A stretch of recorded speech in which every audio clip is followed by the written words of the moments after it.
A trip through northwestern Lower Michigan is always a treat for us, with its beautiful rolling hills, meadows, Great Lakes shorelines, inland lakes, and hardwood forests. It's a natural draw, not only for outdoor enthusiasts, but also artists of all medium, inspired by the area beauty and sustained by the influx of seasonal tourists. Many of you, our viewers, are familiar with what this area of the state has to offer and are always on the lookout for us with suggestions for possible visits.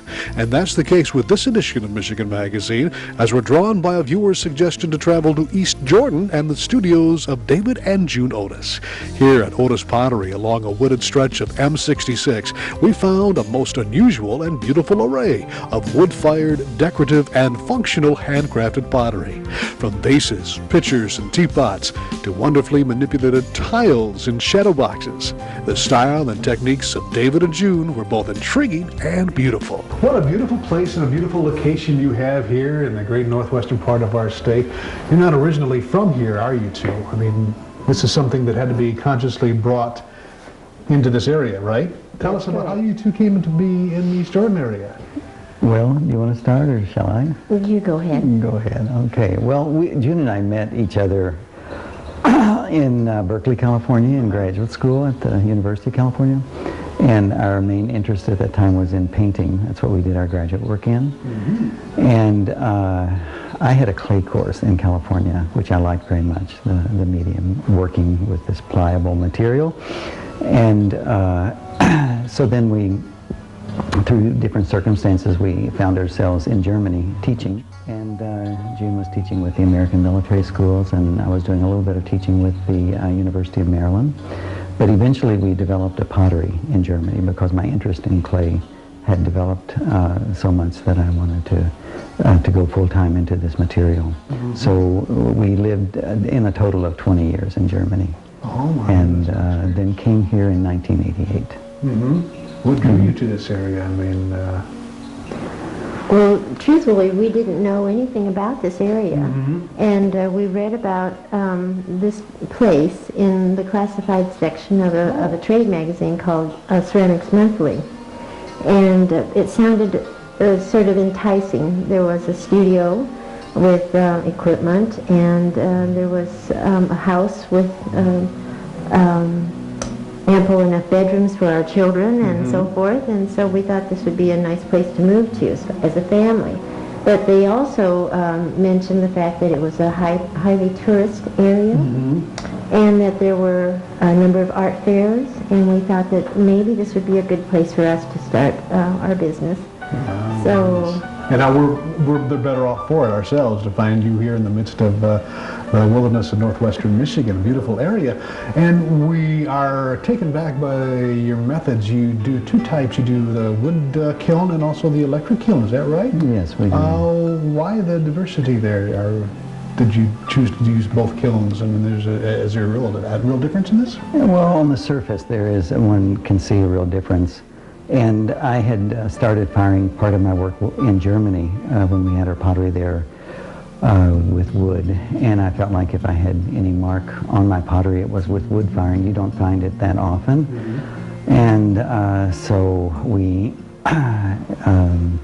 came here, and one of the first projects that we did was to tear down a large gas kiln, and we built a wood kiln similar to the design that we had in Germany. Uh-huh. And so we continued what we were doing in Germany here in Michigan.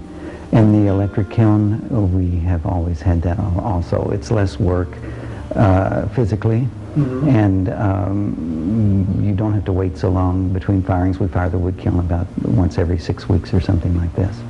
So the electric kilns, they're going several times a week, actually. Is there a dramatic difference in the use of kilns? I mean, from one product that comes out as compared to the other?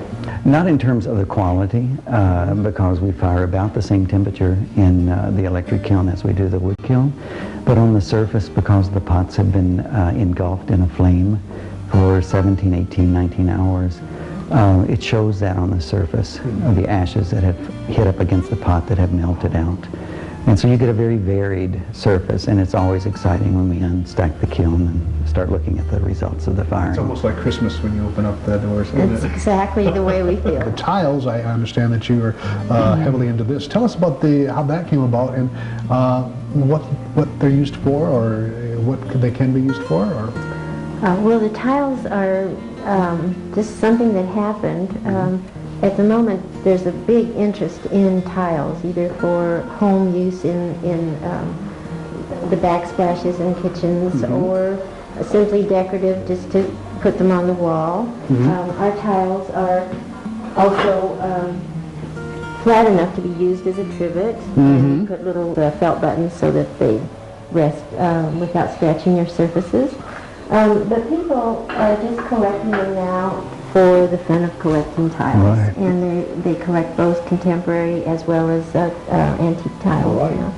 And because actually my interest is more two-dimensional, probably coming from a painting background, this is a two-dimensional effort on my part. It's not really a deep relief, and it's not three-dimensional. It's more of a linear kind of design.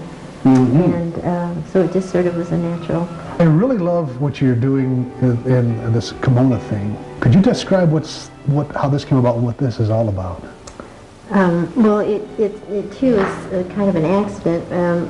A friend of ours had a gallery in Ada, Michigan. Oh, yeah. And he said that he had some requests for some Japanese-inspired art. And so he said, could you do me a kimono? And so I kind of thought about that for a little bit.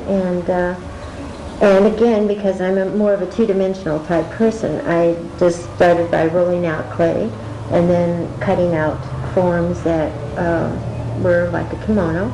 And because the fabric of kimonos have always fascinated me, the decorations on the flat surfaces was the part that I really enjoyed.